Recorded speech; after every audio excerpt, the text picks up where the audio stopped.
There we got it all.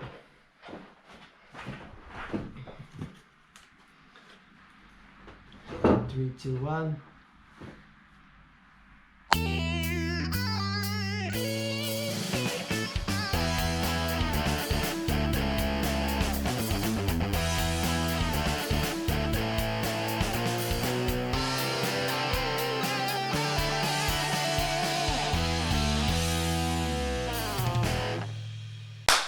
Welcome to another episode of the GUERICAST, the Immigrants. My name is Tomas do Prado Coelho.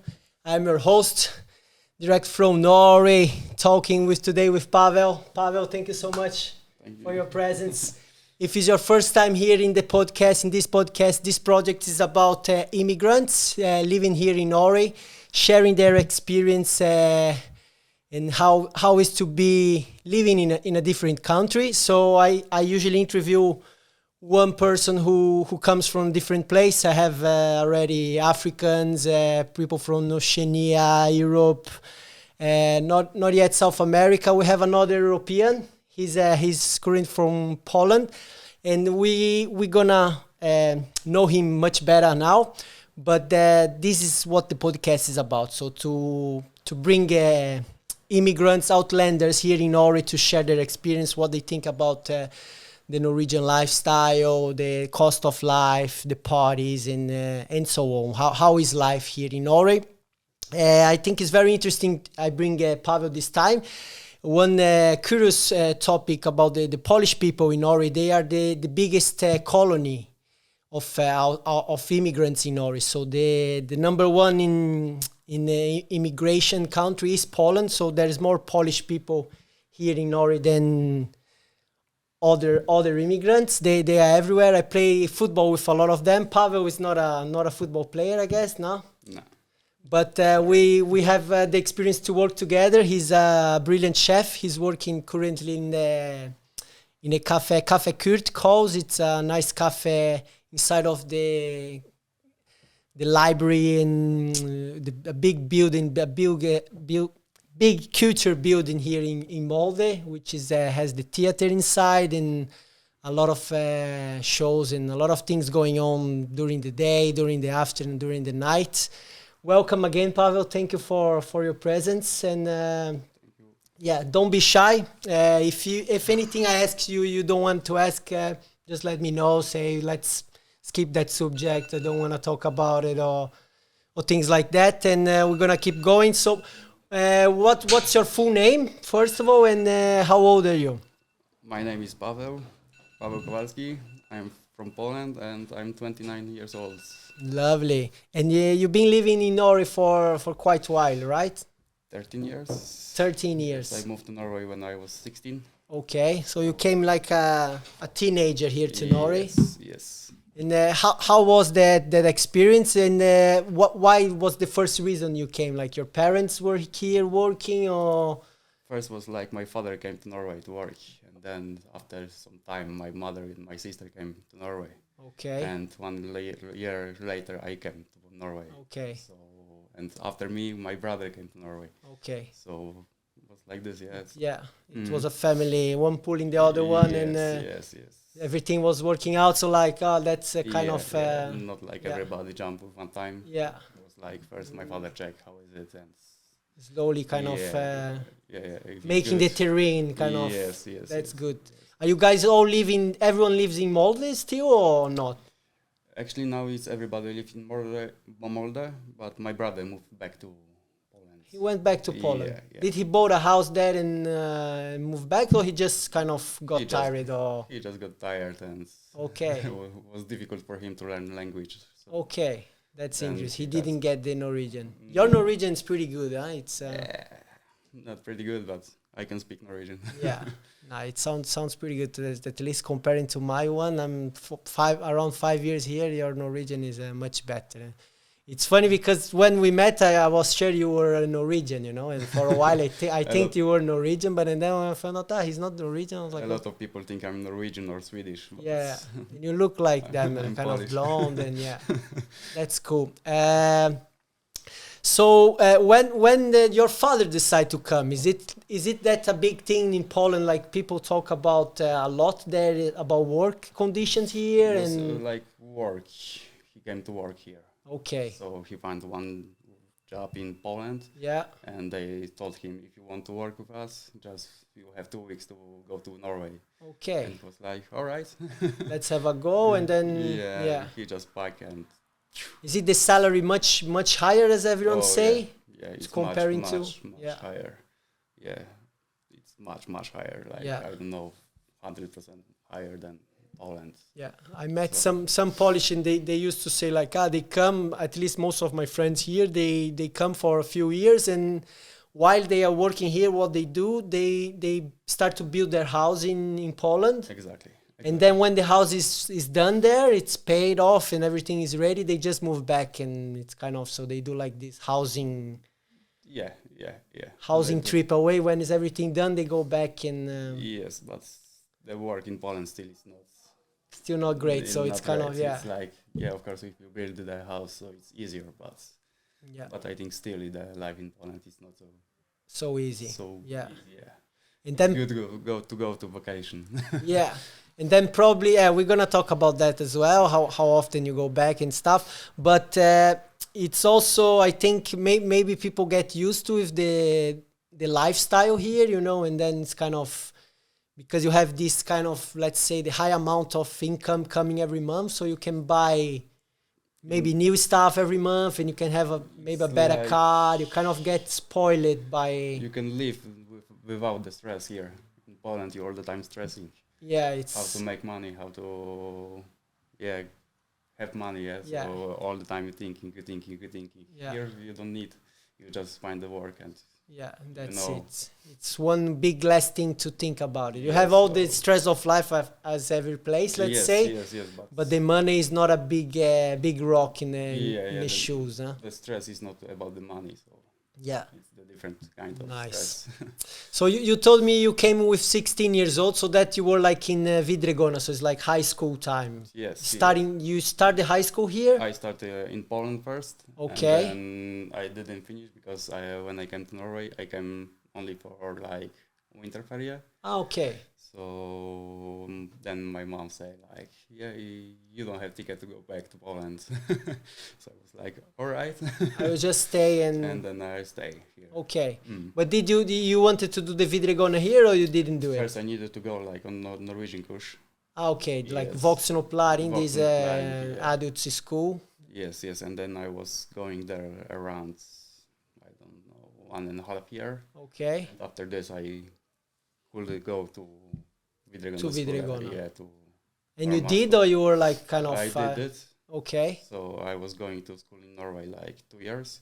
Yeah. And after this I start to work and I start to make big money. Yeah. And then I was like, No, don't keep want the to school. study. Yeah, they study. I'm studying right now, but it's I feel in my bank account, you know, the difference when you're like 100% studying or 100% working. It's It's a big difference, you know, and it's it make you think like at least every month when you see the paycheck, it's like, ooh, I'm doing the right thing or not. It's hard to say, but it's life, you know. So how hard you find it the voksenopplæring in this adult school? It was very hard to learn it. In the beginning it was really hard because when I came to Norway I didn't speak Norwegian, I didn't speak English. Okay. Only Polish, so it was a bit hard. Did you get like a Polish teacher or a Russian teacher? No.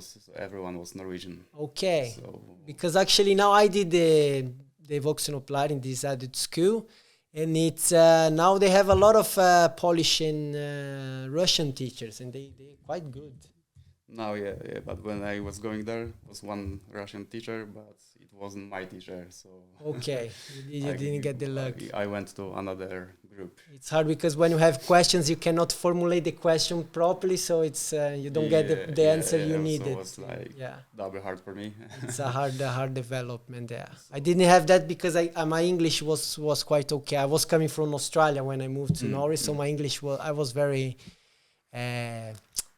comfortable with the English, I would say, and that helps. But still, my Norwegian after 5 years is not not the best, and I'm working on it. But yeah, we'll see. We'll see how it goes. Nice. And then you did Vidregona. Did you find it between Poland and Norway? I know you had this gap to do just the language course for a while, but did you find that the level of education, it was harder here, or like you were seeing a lot of stuff you never saw before, or it's kind of it's similar being like both countries in Europe, or It's, they learn here different. In Poland was like the level of school was much higher than here. Okay. So when I go to school here, it was like nothing was new for me, but only the words. Yeah. Norwegian But words it's not here. I feel like at least as I understand of the education system, the pressure is not. it's not so high. Like it's not so high, no. and it's kind of, if you don't get the scores, you go But you I go think- forward anyway. It's kind of But like I think that. this is also good. Yeah, not pressure. Yeah. People, yeah. So It's and everybody because gonna learn this yeah. what they need to learn. Yeah. So this is good in Norway. That's good. Yeah. Yeah. And I think they ended up developing the kind of work they want to do it in future already from the high school, which is very nice. Because I remember in Brazil, I have this big change from particular private schools from public schools. And then my high school time, when my family, we had a lot of money, and suddenly we kind of broke down, and then I have to change schools. And then because the public system in Brazil is so low, slow investments from government, it was very easy. So I was seeing in further years the same thing I saw already in the private school. They were kind of behind. Yeah. So for me it was easy, but I don't know if that's good or bad. Like I could get the grades, but probably I didn't learn as much as I could if I would stay in the privates. And so in Norway you find kind of easy. That was nice. Yeah. It was more like it wasn't easy because everything was like in Norwegian. So you had the language barrier, after but 1.5 years, I didn't speak Norwegian still. So Yeah. when I went to school, it was like sitting, everybody was Norwegian, and like, what is going on? yeah, and they're quite. Did you find hard to, how I say, to make friendships and to socialize with them? Because I guess like the young ones, they're a bit harder than the old ones. That's everywhere you go. It's kind of, teenagers are more harsh with social. It was difficult to speak with them, but I went to group where was only almost girls. Okay. So was the girls is nicer than the guys. So they tried to speak with me, and they were welcoming. It was difficult, but still they wasn't like complaining about me or something. Yeah, like, or creating that wall, kind of you are outsider and you always will be. I feel it from another groups in school, like they looking at me like, who is this guy? Yeah, but we're gonna mob him. Like. Yeah, no, but that happens, I think, everywhere. Even if you're from here, I think that's kind Yes, of the teenagers. They are a same. bit more cruel, and Yes. when you're outside of the group, you're outside of the group. Coming from even Norway or whatever you come from, you're just outsider of their If group. you are a bit different, the little so you are bubble. outsider. Yeah. Nice. And then when you came that time when you were young, how long did you take to go back to Poland first time? Like how many years you stay here? Like some people usually go every year back, but usually the first. I realizing that from my previous interviews, people they take very long time the first visit back. Some people take 5 years and then they go back. With me, it was like when I came to Norway, it was winter, and then summer. Then when the summer came, I just You're ready with parents go to vacation to the Poland. Nice. You were waiting for summer here, so probably it's like 6 months after it was pretty quick. go to Yeah, Poland for like 1 month. nice. Then I come back to Norway. You went back for a real summer there, huh? Yeah, so it was like different. Yeah, sometimes Yeah. I went after 6 months. Sometimes when I was living alone already, so I was going twice in the month to the Poland, like on few days. And now I didn't have been in Poland like 4 years, 5 years. 4 years, Yeah. okay. So When you planning to go back there for a trip? when I gonna make my passport. Okay, My you passport. have to, right? Kind Yeah, of. yeah, I need to go Oslo and make my passport. Yeah. Because it's expiry date went. So. Do you have already the Norwegian passport as well? No. No. But I'm thinking to make it. You thinking to make it? Yeah. You definitely are legible already, yes, right? now I'm living in Norway 13 years. So after I think it was 6 years. After 6 years we can start. So now I think I will start to make Norwegian passport. Yeah. It's funny because today later on I'm going to the police to do my visa reapplication. You know, when you have to go there every 2 years around. So today is the day I'm doing that. It's quite not annoying. It's part of the life, you know, the immigrant life. But it's funny because we are doing a podcast about immigration and later on I'm doing my papers.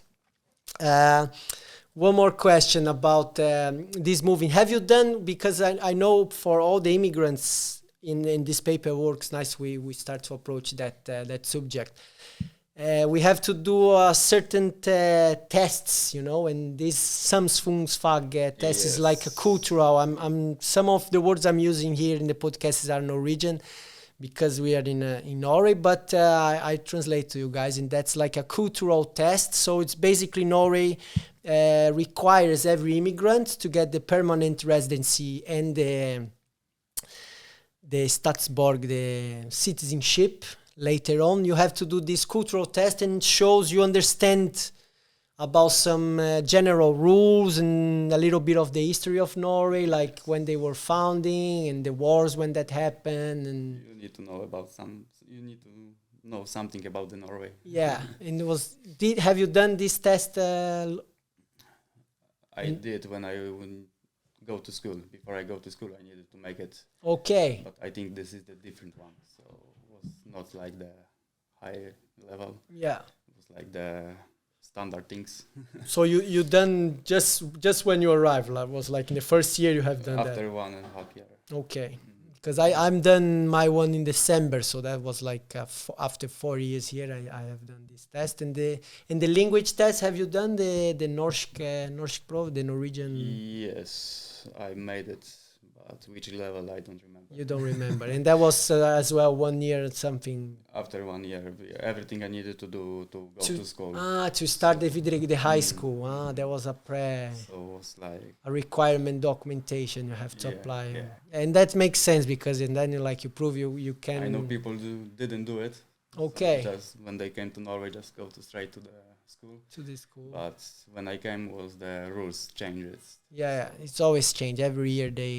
So I needed to do it. They changed something. One good thing about this change of rules, I think you always stick with the rules when you arrive. At least I guess for me it's like that. So I arrived in 2018.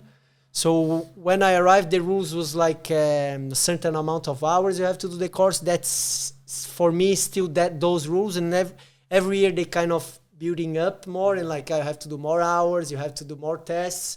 Yes, but I don't have to do it because when I were here, it was different. So it's kind of for new people, it's getting harder and harder. Yes, now it's completely different also. So. Yeah. And all right, I think we went about. When did you decide to move on to work in a kitchen, like as a chef? And when did you get the inside? Or tell us about your first job in Poland before we go to the chef life. Your first experience of work in Poland, if you have done, because you were 16, so probably you didn't work that time, right? It was like black job. Like okay, maybe helping like with flowers or something. Okay, car wash, this kind of stuff like that. And some weekend money to get. And in Poland I didn't work so much. When I came to Norway, I started to work like normal work in Molde bakery. Okay. So I was working there. Nice. Expedition, and then after work I was going to the school, and after school I go to the work, and I was like working till 12 o'clock in the night, and then going home, sleep, school, work, sleep, school, work. Busy time. So it was like busy, yeah. And then I decided maybe I will keep the school out and then start to work. So in Poland, you just work for the weekend money, so do some party with your friends, smoke some cigarettes, and I didn't smoke.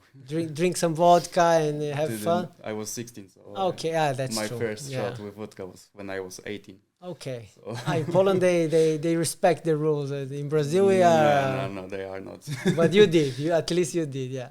I was more like sportsman, so Okay. I like That's nice. sports. So Which sport did you practice I most? played the basketball in Poland and doing parkour. Ooh, that's So nice. I needed to have energy. That's a cool sport. Have you some bones doing parkour? No. Wasn't that unlucky? I didn't was like hardcore. Yeah, he wasn't trying to. So I was trying what I can do. He was respecting the evolution. That's good. That in So parkour is very important. No, otherwise it's if you put too much, then you go. Yeah. Nice. And then your first working experience was in the Molde bakery, which is like a bakery factory, right? They make Yes. I was working on the expedition, so I was like preparing bread to sending to the shops. It's huge, yeah. The place, it's quite huge. A lot of breads. I haven't been inside, but always I passed by. I was like, wow, man, to have a place. It's huge. Yeah. It's huge. I had the experience in Australia working in a bakery for like I have a football mate. He was he owns the bakery, and some days he was like, hey, you should come on and just make bread. And I remember starting like 3 a.m. or it wasn't my kind of work, but I help him sometimes, and it was nice to see it. It was very small, but like the quantity we could made it was crazy. We have all these shelves, you can set the bread afterwards, and the oven. This bakery where I was working, it's a bit different because they're making bread for all Muller almost. Yeah, it's industrial size. It's like unbelievable. A lot of breads going out. Nice. And then from there, that you got your sparkle, like, oh, I want to work with in the food industry, and was like I work in bakery, and after a few months I just moved to Ålesund. Okay. City, and there I was working a bit long on the gas station, and then I was practicing my Norwegian and English. Okay. To speak with people and have contact with them all the time. And after 5 years, it was like one chef from the kitchen came and were looking at me how I work and how I do stuff, and he was like, "You're gonna be good on the kitchen." And then I was like, "Okay, I can try." And then you started. And then I started to work on the kitchen with steaks. Nice. First. In this gas station shop. Not gas station. Then I quit my job on gas station. Okay. And I went to restaurant. Okay, so the chef was a customer, and then he was like, "Do you want to?" Okay. He was buying burgers from me because I was making burgers on the gas station. Yeah. So from there he was like, "Hey, do you want?" My customers, and then after that he said, "Okay, you can work with me." That's good. I have a lot of experience working in the restaurant industry, but I always we did together as well. We worked together. I always outside of the kitchen, mostly like delivering plates and selling wine and doing these kind of things. And a lot of people told me that as well. Maybe you should try to go in the kitchen, but I never have the courage. It's very hard work, and not everyone can make it. If you like to make food, it's not hard work. Yeah. So no, but I mean, like the warm for me, it's I feel scary. It's. I always kind of I really take my hat for the people who working there, because you guys are, beside doing a good job, it's not a easy duty, and sometimes you have a lot of plates to go on the same time. It's not easy.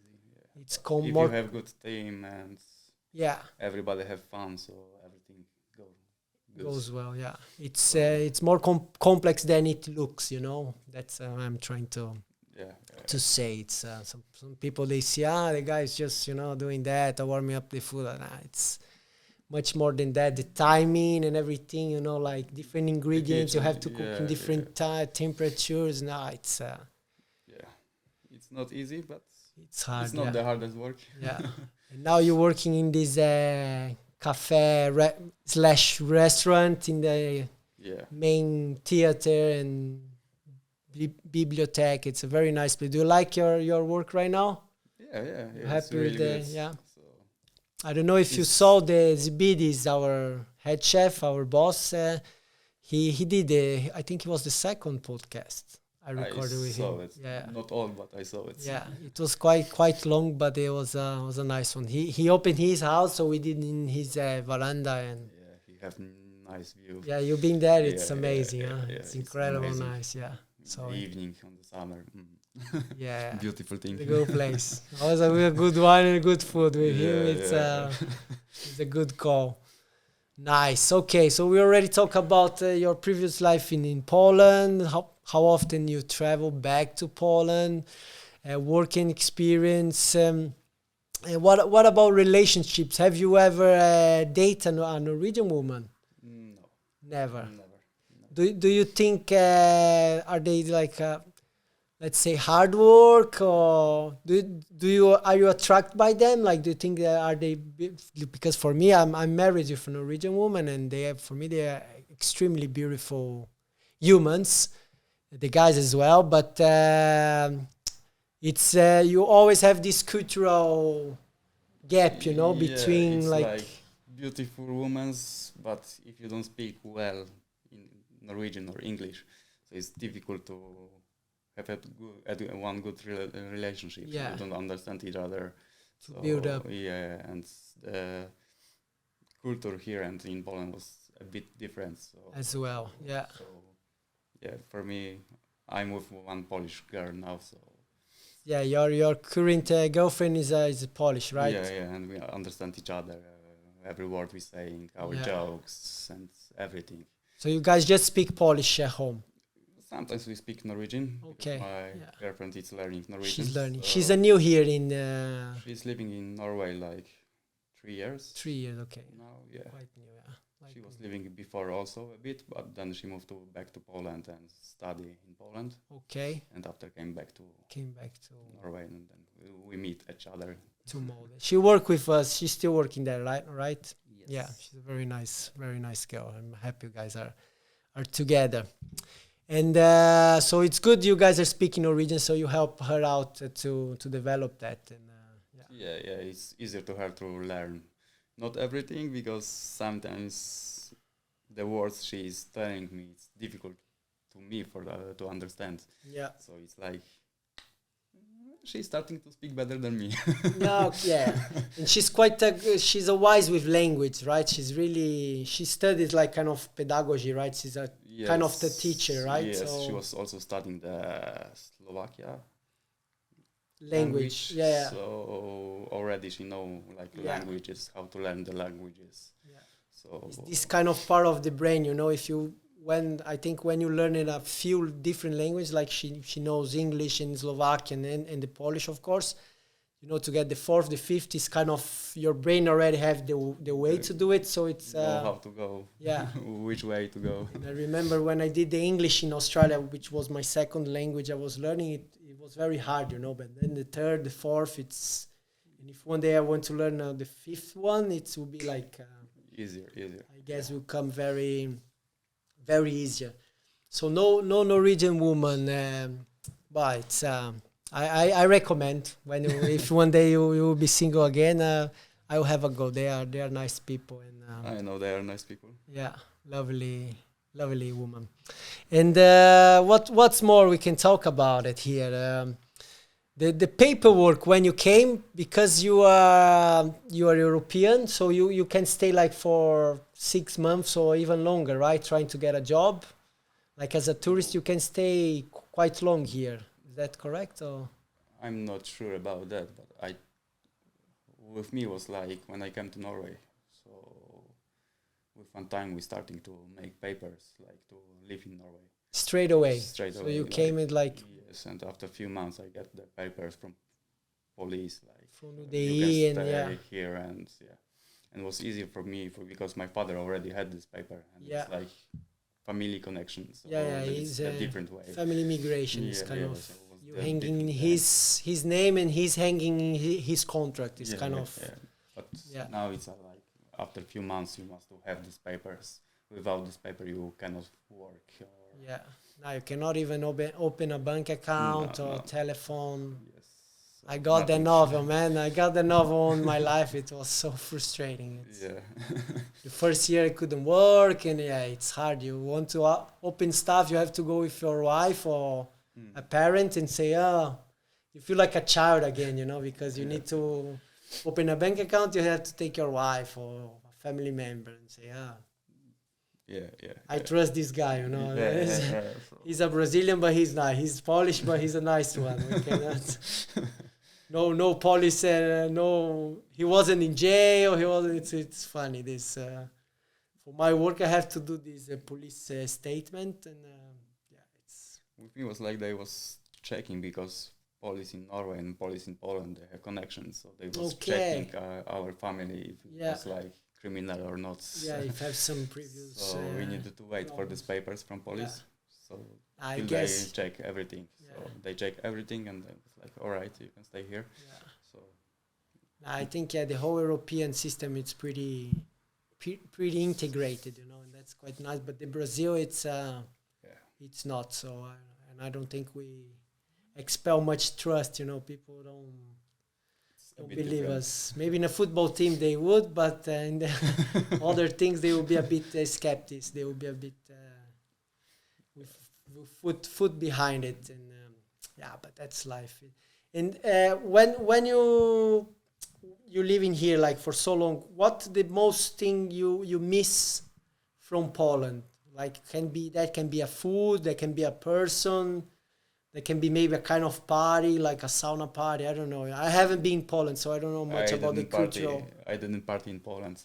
The mostly I miss from Poland, I think it's weather. The weather. Yeah. When summer is coming, it's like normal summer. When it's winter. You got the whole the straight season. Yeah. It's quite 3 very. Almost, but it's not like here like. Because here we can get a much longer winter, right? There can be 6 months winter, and summer can be maybe a month or even less. So this is the thing what I miss mostly from Poland, and the foods. I think the food we have like a lot of sausage and stuff like the meat, different kind of meats. You miss that. I think I miss that. Yeah. But I know that in Norway it's more healthy food than in Poland. More healthy. Okay. It's more healthy. They eat a bit. Okay, that's interesting. Yeah. There's a lot of frozen pizza here, huh? Yeah, but everywhere you can buy frozen pizza. I know. In Brazil, there's also, but it's kind of here. I know it's. I saw this statistic. I was kind of shocked because there is so many alone persons in Norway, like probably older people and. So the main dish in the Christmas Eve is the grandiosa. And when I saw that, I was like, wow, how come, you know, because Christmas is so special and in Norway it's very special. And they have this juletallerken, which is a Christmas plate, you know, with this nice piece of meat. You have a little sausage and this puree, everything. I really like it. But to see like, that's the frozen pizza is the number one, I was like, okay. Kind of sad for those ones who cannot not make the Christmas plate. If you live alone, you don't want to stay in the kitchen like all day to make food and use like 6 pans and to make every. You buy 6-pack of beer and grandiosa. That's it. Netflix. Merry Christmas. And you're happy. Yeah, it works out. It's Now in Brazil, of course, we don't have. I don't know which is the main food, but probably there is not people who not even eat it in Christmas Eve, you know, like in Brazil. So that would be probably the major of the people who is in the street. So it can be sadder, you know. Yes. So we never know. It's not easy. But here we have the winter, we have the snow in the Christmas, so it's quite visually magical for me. It's a very. But in Poland, you guys have the same, Larry. So almost. Yeah. Almost the same, but here everything, the nature and everything make the Christmas more special. Yeah. I don't know how to explain it, but when it's the coming Christmas time, you feel much more than, I don't know, in other countries. Yeah. I don't know why. Maybe Maybe because we are closer to north. the discount in the tax on November, comes, so everyone start the December with some extra money in the bank account. Everyone's like ready to shop now. It's a very nice. It's not in a financial way. It's a very nice season to be. Okay, so I'm trying to figure out more questions for you. We went through a lot of different subjects already, which is nice. What your plans for the future here in Norway? Or do you have a plan to move back to Poland one day, or do you want to retire it here in Norway and live forever here? How you see in 20, 30 years gap, or if you have shorter plans as well, you can share with us. I don't think I want to go back to Poland. Okay. I don't think the politicians in Poland gonna make it. People want to go back. They're not gonna make a greater place than it is. You think they are going downhill, not? Yeah, it's all the time going straight. So things not getting better. So why would you be back, right? I think I will stay here in Norway.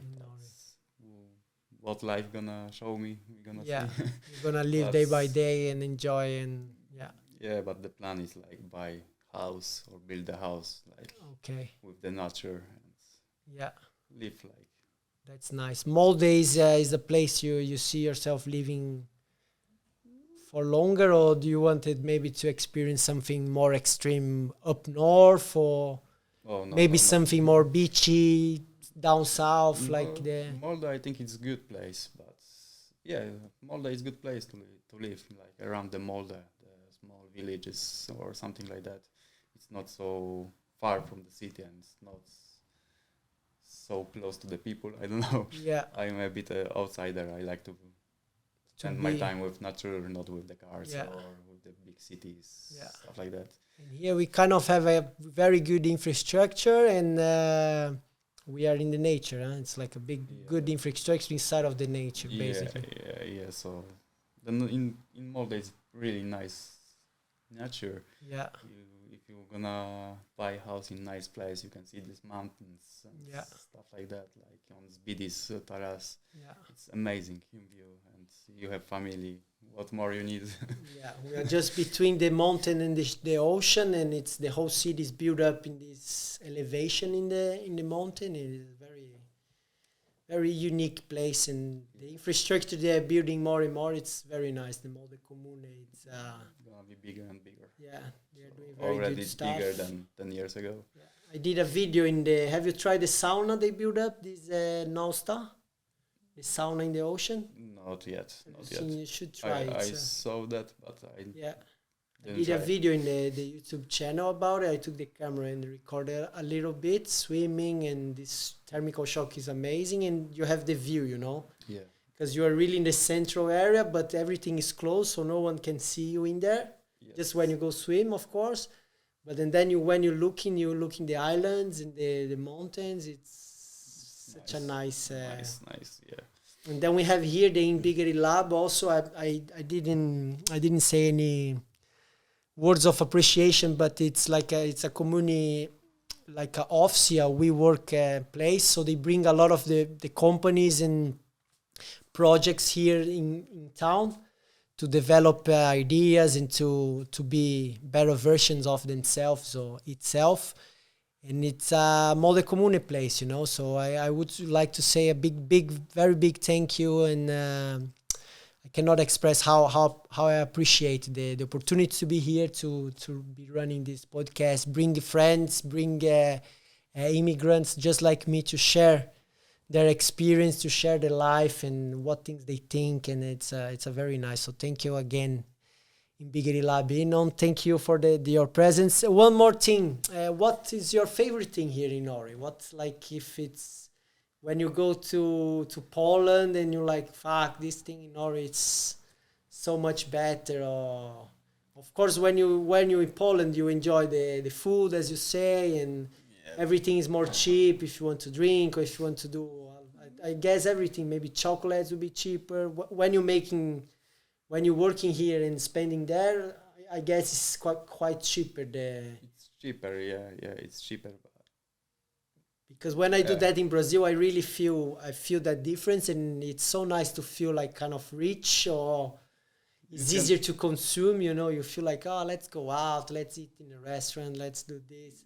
But when you're there, what do you miss from Norway? Like, oh, this thing in Norway, it's no stress. They stress kind of Yeah, people stress, noise, or like the calmness. the mind in Norway is different. They are Yeah. not running. It's like everybody have the time. The tempo is Yes. very When I go to Poland, everybody like stressing, like and stressing, running. cars, Yes, and people. like running everywhere, and like it's no point. Which city you coming from, Poland? Szczecin. Szczecin. Szczecin is like 50 kilometers from German and 100 from the ocean, not ocean, but the sea. Okay. So it's like in the corner in Poland. The Black Sea? No, Baltic Sea. Baltic Sea.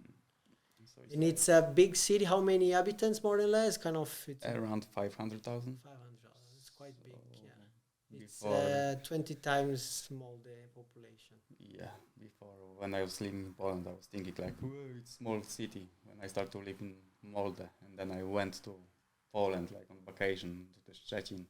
Was like, no, I don't want to live here anymore. It's very stressful. Yes. I know what you mean. I'm coming from like a 11 million people city. So that's one of the biggest city in the world, and it's really like people the everywhere. pollution itself, like not just pollution. I mean, that would be like visual pollution, the noise pollution is like just everything in your head is like. You just wake up and suddenly you feel already tired, After 1 hour outside of your house, it's like your head is exploding. it consumes your body. And here we don't have that. It's very hard to see traffic.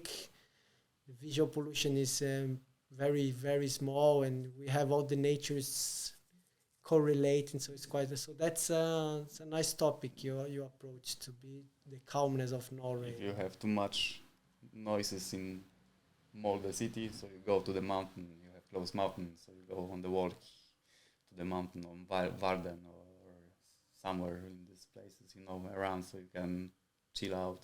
Yeah. You have a lot of place to what Commune made it to like grill or just enjoy. They have these enjoy small life. cabins in the middle of the. So you can go and enjoy. It's chill nice. out, It's relax. public, and you have wood already cut there. Yes. Storage, everything is. Everything is ready. You just take your foods and you go. In Brazil, you might to find a place not like that mountain like that, but you probably have to pay. It will be some like private barbecue grilling there, and like you have to put some coins or set your card, and then you can use for an hour. And In Poland the same. They want to make money from everything. Everything you have to pay it. Here, kind of, we pay high taxes, but in Brazil we do also. But here it's you have something from this. It comes back. It comes back to the population, and that's really nice. All right. One more thing before we wrap it up and finish the podcast. It's what would you say if you have a friend coming from Poland, or I don't know, any friends? Maybe it's a friend come to work with us for like Kerim came for a few days, and what would you say to this kind of people? They come to Norway, they want to come to Norway, for them to persevere in their decision and immigrate, like a tips. What would you recommend to them? Like what would you say for a person, like let's say a friend from Poland who wants to come to Norway? Which kind of tip would you say to him? You should do that, or this, or that, do that Learn first. Norwegian. The Norwegian language is the main. If you can speak Norwegian, it's much easier for you or for people who is coming to Norway. Yeah. Because a lot of Norwegian people can speak English, but for them they don't feel like comfortable to speak in their country in English. So they look at you the different way when you start to speak, trying to speak Norwegian. Yeah. So they like have more respect to you because you're trying to. Yeah. You show empathy for the culture, and yes. So like I saw it. So it was like old people, Norwegian people came and like yes, this is nice. You try to speak Norwegian. It's nice. It's important, yeah. So Not the language is most important thing, I think. Yeah, and that doesn't mean like if you're coming to Norway for tourism, the people won't be nice with you because you don't speak Norwegian. Because most of the tourists, you're not gonna learn to stay 1 month, and their English is very good, and they will be very nice with you. But probably for work opportunities or social network, they like to bring you to inside of their bubble.